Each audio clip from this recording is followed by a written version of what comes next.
CPIM-നും LDF സർക്കാരിനുമെതിരെ PV Anwar MLA നടത്തുന്ന കള്ളപ്രചരണങ്ങൾക്കെതിരെ CPIM Kalamassery area കമ്മിറ്റിയുടെ നേതൃത്വത്തിൽ പ്രതിഷേധ റാലിയും പൊതുസമ്മേളനവും മുപ്പത്തിടത്ത് നടത്തി. പ്രതിഷേധ സമ്മേളനം സംസ്ഥാന കമ്മിറ്റി അംഗം K ചന്ദ്രൻപിള്ള ഉദ്ഘാടനം ചെയ്തു. ഏരിയ കമ്മിറ്റി അംഗം PM മനാഫ് അധ്യക്ഷത വഹിച്ചു. Kalamassery area secretary KB Varghese, ജില്ലാ കമ്മിറ്റി അംഗങ്ങളായ MK Babu, VM Sasi, area committee അംഗങ്ങളായ Mujeeb Rahman, TP Shaji, PK Thilakan, AD Sujil തുടങ്ങിയവർ പങ്കെടുത്തു.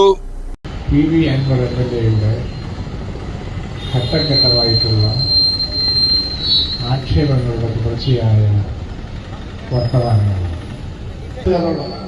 ഞാൻ പച്ചയ്ക്ക് പറയുന്നു, അൻവറിന്റെ അജണ്ടയ്ക്കകത്ത് വർഗീയ ധ്രുവീകരണം കേരളത്തിൽ ഉണ്ടാക്കുന്നുണ്ട്.